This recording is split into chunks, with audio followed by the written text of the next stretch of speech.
I'm Padma Raghavan from Penn State, and it's my pleasure to introduce two excellent speakers who are also my valued colleagues. The first speaker in our session today is Dr. Victoria Stodden.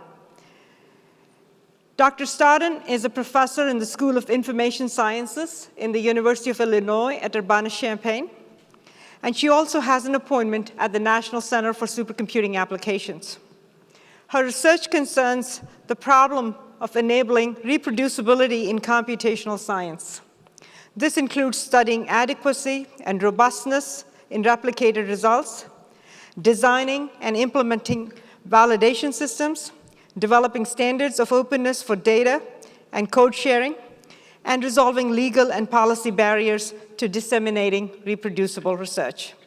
She's the co-chair of the Advisory Committee for the National Science Foundation's Advanced Cyber Infrastructure Division, and she's also a member of the NSF SciC Directorate's Advisory Committee. Victoria, her talk will be on reproducibility in high-performance computing. Great. Thank you so much, Padma. And it's a real pleasure to be here and interacting with this audience. What I'd like to do today in my few minutes is spend some time unpacking the notion of reproducibility. I think probably if I asked everyone in the audience what they thought reproducibility was or what problems it posed in their research, I would get n different answers. So I think it's important to try to get a common framework in how we start thinking about and dealing with issues in reproducibility. So I'm going to pull it apart into three categories: empirical reproducibility, computational reproducibility, and statistical reproducibility, and spend the bulk of my time on the computational aspects. So that's the agenda for the talk. So we've all probably seen these headlines and how reproducibility has started to capture not just the scientific community, but it's actually in the popular press. And you can go to airport lounges or cocktail parties and talk about your work as a computational scientist, and people who aren't in the field or aren't in the area or aren't scientists will start asking you about reproducibility issues and integrity in science. In 2013, remember The Economist put a special issue on how science goes wrong, talking about reproducibility issues. There's been myriad editorials and advocacy and discussion in journals like Science and Nature, and you can see them. You can see the LA Times. Science has lost its way at a big cost to humanity. So I'm setting the stage and trying to give you this sense that there's a lot of discussion going on, and the discussion is many different groups, and there's a plurality of issues that are coming to the fore around reproducibility. So unpacking this concept, as I mentioned, empirical reproducibility, computational reproducibility, statistical reproducibility, I'll go through and explain these in terms and how I think that remedies can attach differently to each of these different conceptions of reproducibility. Okay, empirical reproducibility. Much of the discussion that we saw on the sort of press flash of headlines around reproducibility, I think falls in the category of empirical reproducibility. Many scientists, when you mention reproducibility issues, will think of a researcher at, say, a wet lab bench and actually physically reproducing those experiments. So how have they adjusted the settings on their devices, for example, and how have they actually constructed the assays, and what have they actually done in terms of the experimental design? And people think of this frequently when you mention issues of reproducibility. So I put two examples here just to illustrate. So the first one, there was an article in Cell Reports in the commentary sorting out the facts, the devil in the details. I put this up here because this was, I think, an instructive illustration of empirical reproducibility. Two labs, one at Harvard and one at Berkeley, had a joint grant to work together. They had allocated 2 months at the beginning of the grant to reconcile their approaches in the labs that produced the cell assays. And they wanted there to be no signature difference where you could identify which lab the results had come from. And that seems reasonable. It took them 2 years to try and determine how their processes differed, and there were all sorts of assumptions and tacit knowledge made about how you actually conduct the science that people didn't think to question, and they had to dig into all the details of the research. It turned out one lab stirred a beaker, another lab put it in a centrifuge.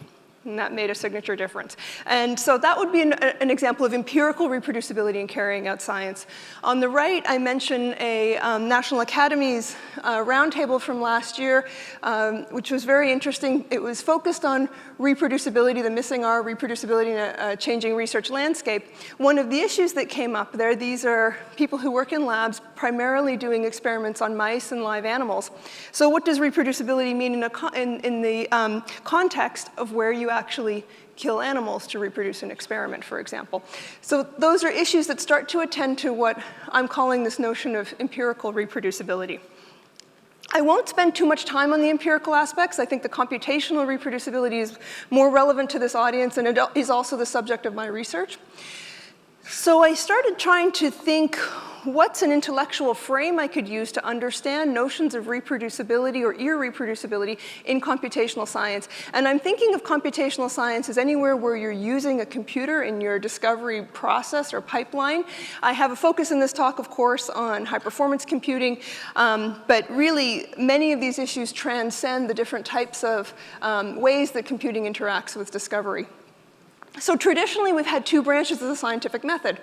Our first branch, deductive reasoning, mathematics, formal logic. Of course, that falls short when you want to do something like predict when to plant your crops and when the river's going to be flooding or something like this. So we have a second branch, empirical research, or the inductive branch of the scientific method. So here we have statistical analyses of controlled experiments. So everyone in this room has heard the discussion around a third branch of the scientific method, around simulation, around computation. Fourth branch of the scientific method, the data deluge and data-driven discovery.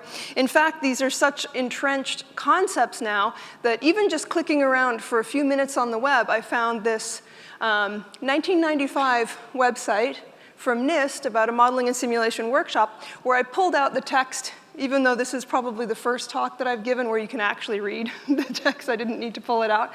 But the text on the, right on the first page in 1995, it is common now to consider computation as a third branch of science, besides theory and experiment.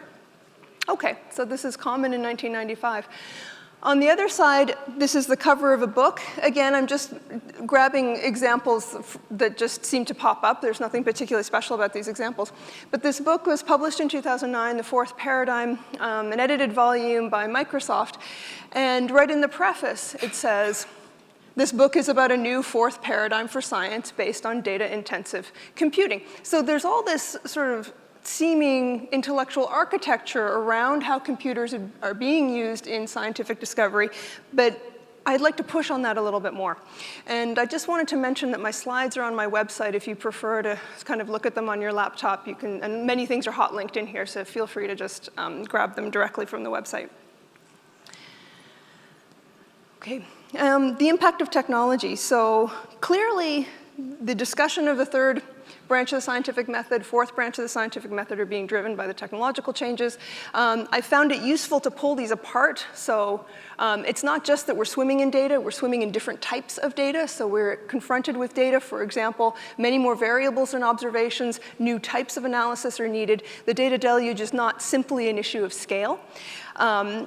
Secondly, I don't need to tell anyone, I don't think in this audience about the power of simulation as a tool for discovery and understanding of our universe, posing new questions, and finding out new things through simulation, particularly of the physical world. The reason I leave this slide in here is for the third point, which I think is equally as important as the first two, which is the pervasive use of software now as a tool and a necessity in scientific discovery.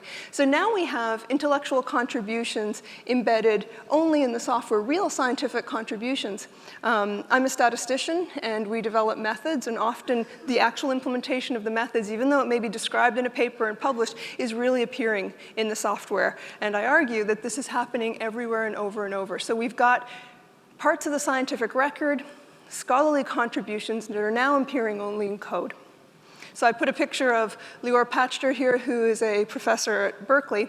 I just grabbed a screenshot from YouTube, and he's talking about in this talk, he goes, the software contains ideas that enable biology. And he doesn't mean, and so do the papers, which they do, but unique ideas are in the software.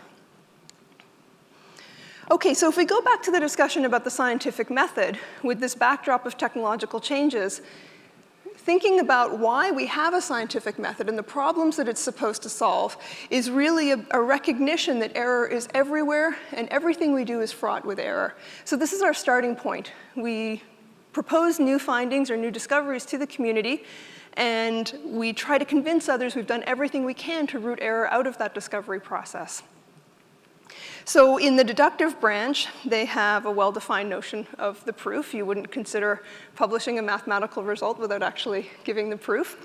In the empirical branch, there's an entire machinery of hypothesis testing, appropriate use of statistical methods, and a very structured way that you deliver those methods to the larger community. If you try to publish and leave the methods section blank, journals will just out and out reject you and ask you to fill it in. And it's this notion of transparency or being able to really root error out of every stage of the process. So here's the claim that I submit to you. Computation, this discussion of third branch of the scientific method, fourth branch of the scientific method, this is only potential branches until we as a community develop comparable standards as the first and second branch. So what's our notion as computational scientists of the proof of the claim? What's our notion of appropriate dissemination standards for computational science, for example? And it's not meant as a criticism. These branches have had hundreds of years to come up with their appropriate standards. We've had 20, maybe, and we're just starting to wrap our minds around this issue. So my advisor was David Donahoe at Stanford, and he was inspired by another Stanford professor, John Claerbout, who invented the notion, or the term, really reproducible research. So as a graduate student, we would share our code, share our data every time we published. And there's a paraphrase of this idea of really reproducible research, and I know it's written there, but I'm going to read it to you anyway. So the idea of really reproducible research is that an article about computational science in a scientific publication is not the scholarship itself. It's merely advertising of the scholarship. The actual scholarship is the complete set of instructions and data that generated the figures. So this is starting to drive at a definition of reproducibility. For the purposes of computational reproducibility, I'm considering our baseline to be, can I, in some sense, run your code using your data or producing your data and get your output and your results that are the claimed findings. So this is sort of our baseline notion of reproducibility. In many fields and across the computational sciences, it might be instructive to consider a second notion of reproducibility. Can I independently re-implement your experiment and get similar results? So one question that I'll preempt that people often ask me is, well, who cares if I can run your code and get your figures? That hasn't advanced science at all. What's really important is that independent implementation. Then I can do something like say I've confirmed the results or I've refuted the results. And I think that's absolutely true. The difference is when I implement your experiment independently, I'm guaranteed to get different results for a myriad reasons that all of you can conjure. How do I actually do that diff between what the original researcher did and what the independent implementation did if I can't actually just baseline run the code or get access to actually what was done? And so we need to reconcile the differences and have that deeper level of transparency than just independently re-implementing the experiments on the systems. Okay, so I'm not the only one who's noticed this issue. There are a number of workshops and activities that have been happening in the community that I wanted to bring your attention to. So I was one of the co-organizers of this workshop at the end of 2012 at ICERM at Brown University, Reproducibility and Computational Experimental Mathematics. A number of co-organizers are here at Supercomputing 15 as well. The reason I mention this is we took a week and we discussed these issues, and it actually resulted in a workshop report around issues. And I encourage you to look at it. It's here, setting the default to reproducible. This idea that code goes open, data goes open, these other scholarly objects that are needed to reproduce the computational science are made openly available, just like the publication. And then if they're not available, that's exceptions to our normal mode of functioning. So we had a couple of publications in Notices of the AMS and in ICERM News just announcing the workshop report. And I'm going to put a very busy slide up, but it's not necessary to read the whole thing. I'll pull out the pieces that are important. One of the things we tried to do was think about what would criteria be for inclusion of information in a publication that would make it reproducible. Like, what did you really need to know to assess the reliability and veracity of the published findings? So we went through some definitions. Do you have assertions? Do you have the computational approach? Are you citing software? Are you talking about what hardware was used? I've done some research to see how well people comply with this. Almost no one talks about their hardware implementation. Details of your analysis. What have you done for data filtering? How have you prepared it for analysis? What parameters did you use? Did you actually tell us what they were, the parameter settings? Is your code available? What functions did you call, and in what order? Have the functions been modified since your publication? Computational instructions. Is there a sense of a workflow? Can I go through and make the same function calls you did, with the same parameter settings, on the same data? Is that even possible, and can I do that? Let alone what system I'm actually running it on. Did you tell me what you, as the reader, what you tried and didn't work? These sort of failed avenues of exploration. This also can be very important for assessing the significance of findings, for example. Okay, so that's that's a teaser. That's one of the exciting pieces in the ICERM report, and we discussed quite a bit of these issues in depth. In 2014, so a couple of years later, there was a workshop prepended on Exceed 14 in the summer, Reproducibility at Exceed, and I'm assuming the audience is familiar with the Exceed platform. It can provide an interface for users who want to use more HPC resources and find an interface useful in order to do that. And so the idea was in our workshop, well, maybe that's a place to think about how to implement reproducibility if there's already management of the jobs that are being submitted, for example, in the software and the tools. So we had a workshop, and there's actually a final report now and a number of submissions to the workshop and an enormous amount of interest in how we start to step towards reproducibility. And I'm posing reproducibility in a sort of binary sense, like can I run all your code and get your results? But bear in mind that incremental pieces or being able to expose parts of that workflow and parts of the pipeline as we go through is also extremely valuable. It's not really an all or nothing, even though I'm sort of presenting it that way. Again, I'm not the only one who's noticed there's a problem. There's a number of tools that are appearing, and more every year. Like, this is a hopelessly incomplete list. I can't keep up with it. And most of these tools to try and help the problem of reproducibility are just coming from faculty members who are doing it on their spare time because they're concerned there's a problem. I think there's maybe Gene Pattern was a collaboration with Microsoft, and there's a couple of pieces that are working with industry, but the vast majority here are just concerned faculty members putting stuff together, trying to solve the problem. These are hot linked. I encourage you to take my slide deck and click on some of these. Some of them are just phenomenal in terms of what they can do. Like, for example, IPAL will rerun image processing algorithms. You submit the image, run the algorithm.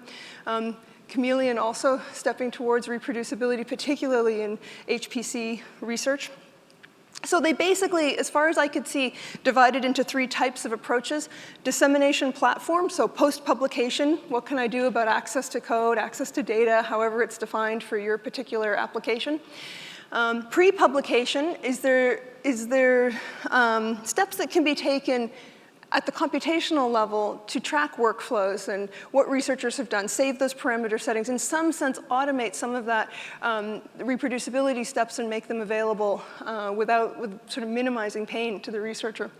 And then there are a collection of tools that are trying to deliver better documents in the scholarly record. So I just called those embedded publishing. So for example, instead of a flat PDF, you may have a PDF with images where you can drill in and get code or maybe execute and get to the data and so on. So they'll have these aspects of reproducibility built into the image itself.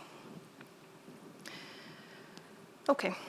All right, so I've been working on Research Compendia and as a demo to try and explore these ideas that I just outlined and how well they work within actual application contexts. And this one I would call a dissemination platform. So the idea of Research Compendia is we have one static web page that's persistent, that links out to the paper. So we don't, unless it's an open access journal, we don't try to host the paper, but it could link out to, say, archive, for example. And then that's where code and data can be accessed or made available. And the idea is being able to recognize contributions, say from programmers or database managers that might not be, they may be authors on the paper, they might not be, but we can recognize the code and the data and the other scholarly objects on this page. And you can see here, I have little buttons to download code, download paper. This happens to be an open access article, so we can download the paper. So the idea here is really, I mean, I'm not saying this is a solution, but I'm saying let's prototype a few ideas and start testing them out. Can I make permanent links between code, data, and a publication in the scholarly record? So we do assign DOIs, for example, to code data to the Compendia page and try to link these objects together. Okay, so we can run it too. So maybe we can do third-party, if I've got your code and I've got your data, maybe I can do third-party independent verification that at least I can get your figures in the paper. Not to say this is scientifically correct, but I can at least say, well, yeah, I got what they published. And then it starts to open these ideas about, well, maybe I can run that code on other data sets, or maybe I can put data sets together and make an even more powerful study, for example. And it starts to open these new avenues of considering what we would do with the scholarly record if it's not a static object and it's got these other decorations on it, like data, like software, for example, that are extraordinarily powerful. All right. It's all open source, so if you're interested, you can just grab it and stand it up if you would like. And I just will mention as a teaser for what will come up in a few minutes in my discussion that we are putting our code under the MIT license. There are a number of licenses that I consider to be suitable for the scientific community, very lightweight licenses that encourage the attribution but really don't place further restrictions on reuse. Okay, so many of these ideas are mentioned in my book. There's actually, if you click here, it's all downloadable. I mean, I'm not suggesting that you need to buy it, but there are discussions of tools, practices and guidelines, and platforms. I was a co-editor on this book, and we have many talented authors who have really gone in depth in some of the implementations of how they think about reproducibility in their computational environment. Okay, so I wanted to mention a couple of studies. So some of this, and I mentioned how Research Compendia is really a tool to try and understand what works and what doesn't work in sharing in different communities. One of the things I did is I was interested in the machine learning community and wanted to see sharing behaviors, and so I just decided to study NIPS. And I asked NIPS authors if they had shared the code or data with their latest NIPS paper, and if they had, why, and if they hadn't, why. And there's a paper about this that I don't have any time to go into, so I'll just jump straight to the punchline. So for people who did share code and did share data, why were they doing this? Predominantly, you see reasons that are about the larger community and about building a type of environment in which to do science. So you see things like encouraging scientific advancement, encouraging sharing in others, being a good community member, setting a standard for the field, which we start to see. There's maybe a little self-interest because if you set a standard, you pick up a zillion citations. So that's a reason to share. Improving the caliber of research, getting others to work on the problem, publicizing your problem, getting feedback on your problem, finding collaborators. Okay, so those were the top reasons. And when people did not share their code or share their data, why? The first reason here, one of the respondents said it's so important it's on a log scale compared to the other reasons. Time to document and clean up. It's hard to get the code documented to the point where another person might use it. Same with data. And why would I spend the time on that if I'm not rewarded for it? So that really, to me, speaks to an incentives problem. I've actually never met a researcher that loved that part of writing up the results into a paper. They all do it. And it's similar this with code and with data, that if we don't have incentives there, we don't have good citation practices, for example, and how we actually reuse code and data and reward people for sharing, then it simply becomes this burden that people are unwilling to engage in. So that was the number one reason. The second one, I'm not an IT person. I can't deal with all the questions I'm going to get from the users. I gave a talk once where someone told me they shared some code in the 80s, and they're still getting questions about how it won't install on the system and so on. So these are real concerns. Not receiving attribution. So some people will use my work, and I'll have put the time into preparing code and data, making it available, and I won't get any credit for this. Possibility of patents and legal barriers like copyright. So this was much higher on the list than what I anticipated, and I'll talk a little bit more about that when we get to licensing. I need to verify with the administration that I can actually release this data. Potential loss of future publications. So notice how far down getting scooped is actually on the list. And the empirical evidence is for when people share the software or share the data associated with their publication.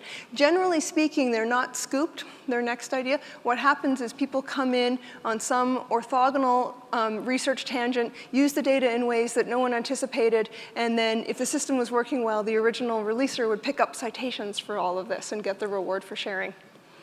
I don't want to advantage my competitors. I don't even know where to put the stuff. I don't have enough space for it.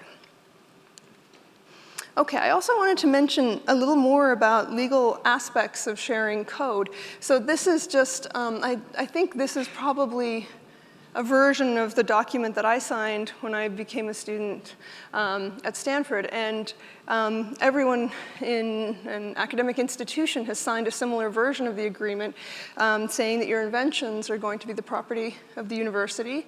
And depending on the institution may make decisions about whether or not to patent them. Maybe that's up to the researcher or not. And however, you are supposed to be reporting all of these inventions. And the academic institution will lay claim to this.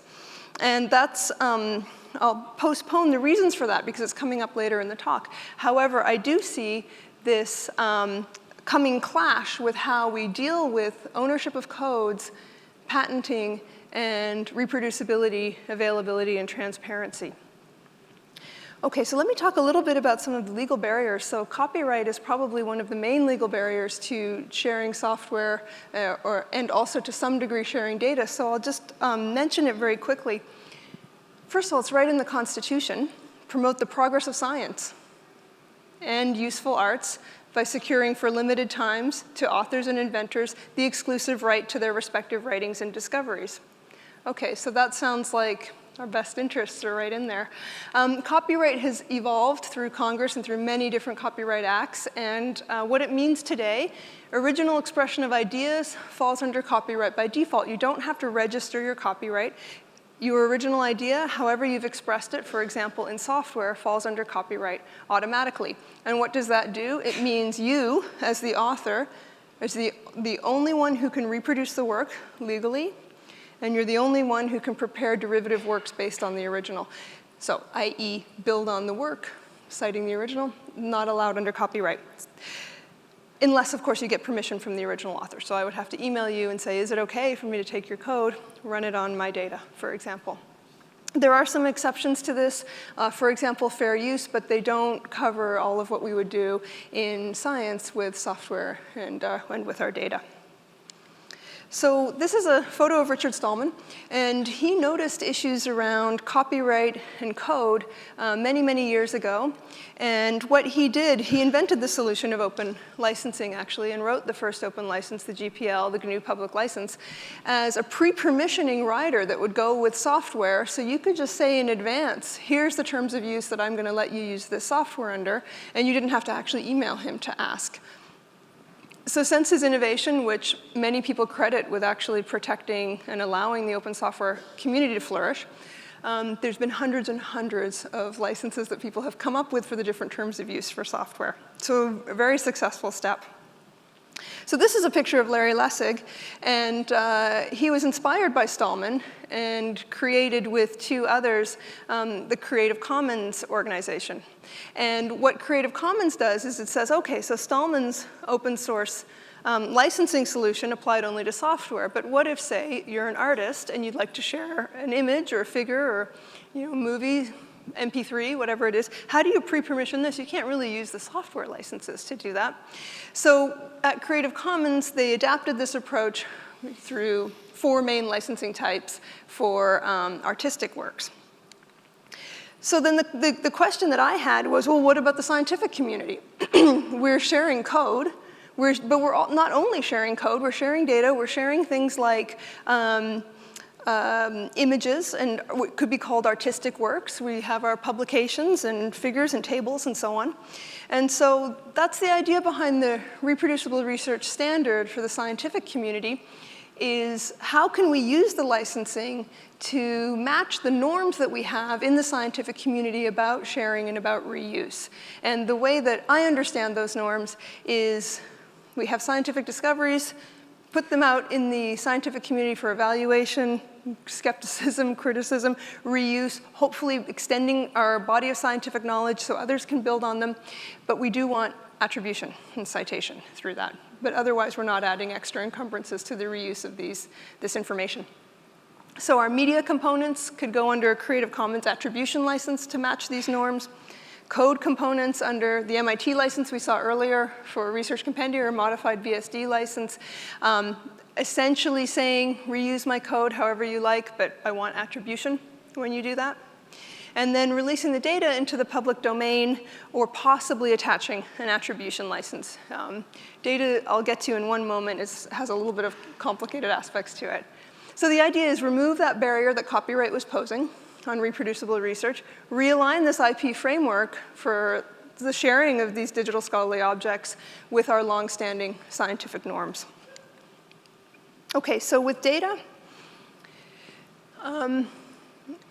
there's no copyright on raw facts in the US. There is copyright in Europe, for example, so we have international meshing issues with ownership of data. In the US, the original selection and arrangement of these raw facts is copyrightable. So my questions are, what counts as a raw fact? What counts as original selection and arrangement? There is no case law on this, so this is up to us to interpret. And so there is this possibility of some residual selection and arrangement, some copyright attaching to data, so that's why I advocate putting it into the public domain to just not worry about any potential copyright issues that may attach to the data. Okay, so I mentioned earlier what I think is a coming conflict between sharing code and institutional or university incentives around patenting that are often researcher incentives around patenting as well. This stems from the Bayh-Dole Act, which was passed in 1980. This is the act that gives the institutions the right to claim ownership over the inventions and use the patent system to generate revenue and also expose the research to the larger community, particularly in industry. This was passed in 1980. So I'm 99.9% sure none of the Congress people who were doing this were thinking about code or thinking about the computational environment that was to come. They were thinking about things like drug development, which is still most of where Bayh-Dole actually has its impact. Increasingly, though, it's starting to affect software and algorithm patenting, for example. And I think we need to be cognizant of how this interacts with transparency and reliability in the software that we're developing for research and publishing as part of the scholarly record. So disclosure of research codes, I feel that we would, as a community, march towards an open disclosure of research codes. Some cases are certainly more difficult than others. However, we need to be mindful of the impact of Bayh-Dole and the incentive to patent on how we actually do this. One thing that I'm promoting is this notion of dual licensing, so perhaps we have a sort of patenting track for industry, and for the research community, we have this open availability track. Okay, so this is another issue where people in the scientific community are starting to think about code and code sharing, setting the default to reproducibility, to reproducible, top 10 reasons not to share your code and why you should anyway, best practices for scientific computing, for example. So there's this discussion is starting to come up from the grassroots level. One of the discussions points that I hear frequently, talking to journal editors, talking to funding agencies, is that the scientific community must lead. We can't sit back and wait for the funding agency to say your requirements in the grant around data sharing or around code sharing are this. Your requirements to publish in the journal mean that you disclosed your code this. I'll get to some research that I've done on that in a moment. There are steps from the journal and the funding agency level. However, it really is up to us as a community to start taking these steps and saying that we want this to be part of how we carry out science, this full disclosure of the reasoning.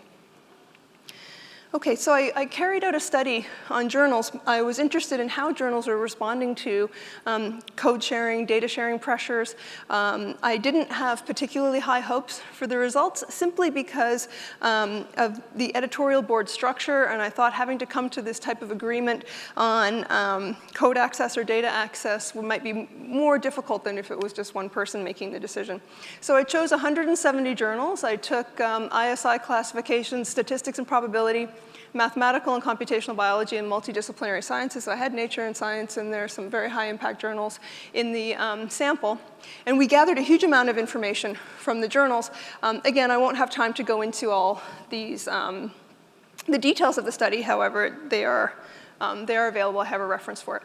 So we just looked at what are the requirements on publications in the journals in June of 2011 and June of 2012. So we get a sense of how things are changing too. So for data sharing, the requirements kind of fell into 5 bins.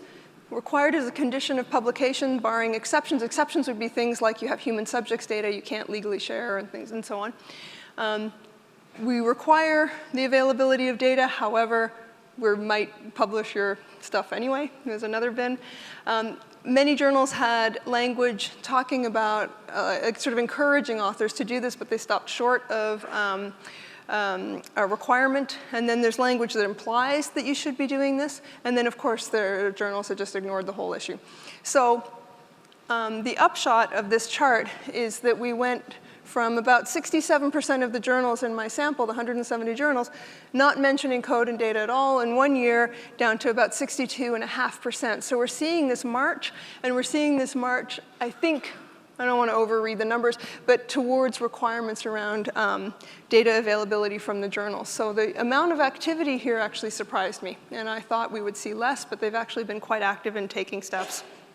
I did the same thing for code. So what are requirements around code sharing and data sharing? Much less, this issue has been addressed at a far lower level than for data. So you can see 3.5%, and actually that 3.5%, those are software journals. So they actually are in there publishing the software anyway. But you do see small changes like this encouragement going from 10% to about 12%, and journals ignoring it going from about 83% down to about 79%. So you sort of see it trending the same way towards this openness and transparency. So who's doing the changes? Who are the journals that are agitating? They're your high impact factor journals, the ones that are more comfortable asking for more from their authors. Lower impact factor journals are just happy to get authors at all. Supplemental materials, if your journal has a supplemental materials policy, very likely it has a data access policy. I was interested also if the journal was open access. Was it more progressive around data and code disclosure? The answer is no relationship at all. It seems like 2 different discussions. Journal open access just seems to be sort of a different set of considerations as opposed to code and data availability. And data supplemental materials policy seem way ahead of the discussion on code. And if you just think about what you've heard in your community in these policy discussions, probably you've heard things about open data being discussed at various levels. things from the White House, things from, say, NSF, for example, or DOE. Less have we heard the discussions around software. And I think if we had that framing of reproducibility, we could have discussions around data needed to reproduce and understand results, which isn't the discussion we're having now. And also code would be just as important in that discussion and discussed just as much because it's part of reproducibility of these workflows. And we could have a discussion around a more sort of scoped part of the research that we do. I wanted to just also call out, so Mike Haru is not actually in this audience, although he's here. He had a conflict. But ACM TOMS, Transactions on Mathematical Software, which has been around since the 60s, by the way, recently had an editorial saying they're going to implement what they're calling this RCR, Replicated Computational Results. So they will provide independent confirmation that results contained in a manuscript are correct and replicated. So similar to the Research Compendia idea. This is all available on the website, too. Successful completion of the RCR process gives the manuscript a replicated computational results designation on the first page of the published article. There are other journals that have done similar things. The journal Biostatistics for years has had a reproducibility editor. If your work happens to be in R, reproducibility editor will run it, and they'll also kite mark with a big R on the front of your page if they can rerun your results. So steps being taken in the various aspects of the community. Just to close the loop on my different aspects or different lenses of reproducibility, I wanted to mention statistical reproducibility, even though it's not a focus of this talk. Lots of issues around statistical inference that could cause results not to generalize. Like, for example, are you running lots of tests and lots of models, cherry-picking results, using the p-value at the wrong threshold, for example, to make results look more significant than they might otherwise. This is incredibly common, this multiple testing problem. Designing experiments with low power and not checking the power, you wouldn't expect those to generalize, yet there are lots of experiments that get done that way with poor experimental design. All of this stuff that I mentioned in the ICERM report around what have you done in terms of data preprocessing rarely gets out into the community as part of the publication. So what have you done in terms of treatment of outliers, merging data sets, what decisions were made, did you keep observations, throw out observations, how did you match them, how did you impute missing values, for example, what algorithms did you use, what parameter settings. All of that can dramatically change inference from the data. So it's imperative that we know all these small details of these decisions that were being made, and it's very difficult to get that out of publications. All the usual candidates in terms of statistical methods problems, non-random sampling, inappropriate tests, and so on. Thinking about if we have perturbations in the underlying data, is our model stable to this, or does our model kind of react wildly? You might think a more stable model would be more desirable. And then there's this consideration of science always taking place in this human context. We always have investigator bias, our favorite hypotheses. If we match or support previous results, we are more likely to get published than if we're trying to overturn them and so on. So we have this sort of human element in all of the discussion that I'm making today. I wanted to just mention in science at the beginning of last year, they have new policies within the context of statistical reproducibility. They're requiring now a data handling plan meant to address things like how outliers are being dealt with, giving sample size estimation for effect size, trying to address some of these power issues, whether samples are treated randomly, whether the experimenter was blind to the conduct of the experiment, or could they kind of bring that human element in? And they added statisticians to the board of reviewing editors. Okay. So my final slide, thinking about how we can update reproducibility, recognizing that there's a failure of our traditional reporting methods, and we need to adapt our standards to encompass this notion of third branch of the scientific method, fourth branch of the scientific method around computing and around data. Benchmarking, testing, we don't see, generally speaking, a lot of this in the computational work. I think one of the solutions will start to incorporate notions of testing and software and understanding reliability in scientific discovery. And I wanted to just mention, which has been a subtext through the whole talk, that we are facing a collective action problem. So who solves this? Do individual researchers solve it? Ones who are coming up for tenure and they're expected to put in all this extra work? Journals, does the requirement on publication supposed to solve this? Or requirements associated with grants and funding agencies supposed to solve this problem? Universities, how do we actually start to bring together all these stakeholders and have this larger discussion about what needs to be done and what's reasonable to be done? Okay, so I also wanted to mention I'm hiring a postdoc, so if you know anyone good, it's a joint with the NCSA at Illinois, so the information's on my website. The upshot is basically just email me. And this slide was on the sort of SC15 blog post advertising the talk, in that we're not facing a trivial problem here. So this is log of the lines of code that have been submitted to ACM TOMS since 1960 up to, I think, 2013. And we have this incredible linear increase on a log scale. So we're not dealing with a small problem. We're dealing with huge amounts of software and a huge amount of effort and a first-class object in terms of the scientific discovery process. Okay, I'll leave you with this slide. Lots of activity going on around reproducibility next year at SC16, and so I'll leave you to take a look at that. But this is an ongoing conversation, and I'm very pleased to present some of these views to you. Thank you. Thank you, Victoria. I think we have time for one question. There are two mics here on either side of the stage. Could you please come up and, yes. And you could line up, please. Helmar Burkhardt, Basel, Switzerland. We had an exciting BOF yesterday on this issue, and I had experts of HPC, of supercomputing, in my panel, and they were rather critical on that issue. They said there are too many parameters that influence the performance. One put it up to the formula, there are fans, that it makes a difference about the fan speed on the temperature on the performance. We cannot control the fan, so repro does not work. What would you answer to such an extreme position?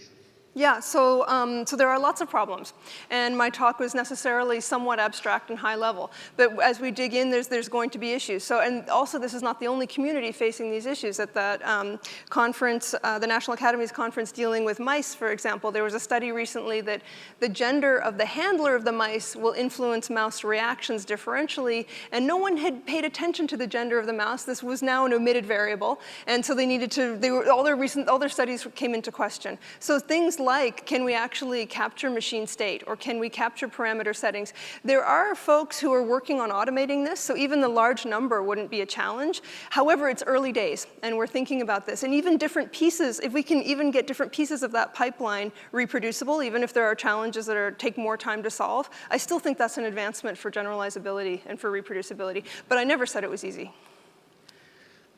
I also tried in my introduction yesterday to introduce the different levels, that it makes a difference between repetition or replication or reproduce. But they more or less, my experts, they ignored this and put everything into this repro. Yeah.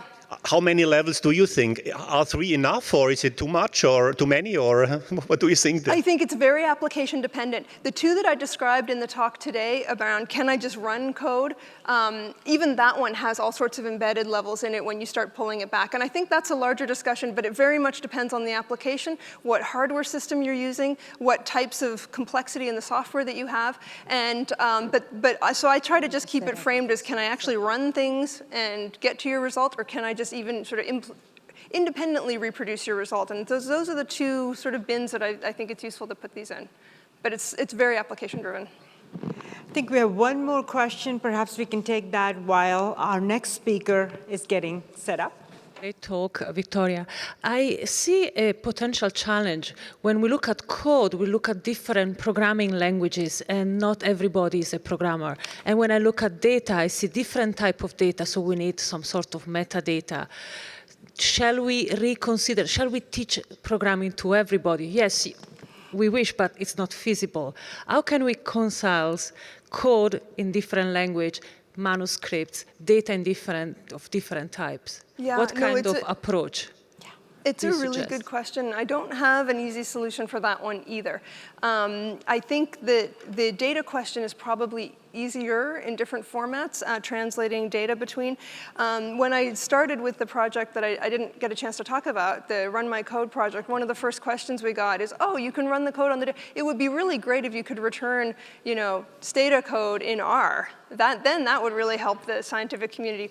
It's quite a challenging problem. So it's not one that we chose to grab, but I think that's also a coming challenge. How do we reconcile different codes? Or how do we deal with legacy systems that have been built in particular codes, and you just sort of have to learn them to work with those systems. Yeah, industry faces the same problem as well. Let's thank Victoria again. Thank you. Thank you. Thank you.